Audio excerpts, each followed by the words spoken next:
Por segunda vez el Museo de Suizos en el Mundo acoge el Encuentro Internacional de Clubes Suizos.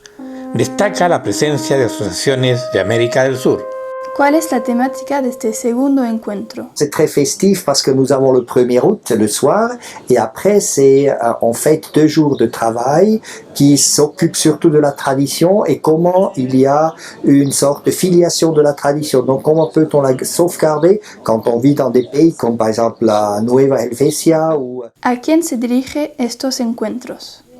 Alors, nous avons invité à peu près 800 000 Suisses dans le monde, mais de ces 800 000 Suisses, évidemment, il va y avoir 50 qui vont venir du monde entier, mais surtout, et ce qui nous fait un immense plaisir, des pays très loin, comme l'Amérique du Sud, où en fait, ils sont là-bas depuis la 4e, 5e, 6e, 7e génération.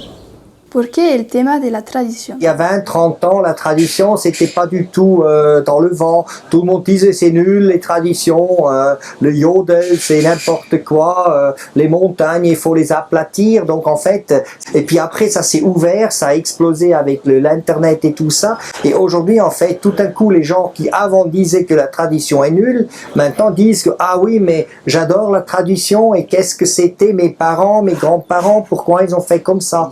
Qu'est-ce que c'est la tradition, et après comment les clubs à l'étranger, les clubs suisses, ils vivent ces traditions, comment ils font venir les jeunes, et donc en fait on va faire un mix entre le vécu des gens et des spécialistes de la question. Donc c'est question politique pour commencer, mais question de mentalité après, parce que dans un monde globalisé, je pense, la question d'où tu viens devient beaucoup plus importante qu'il y a 50 ans ou il y a 100 ans.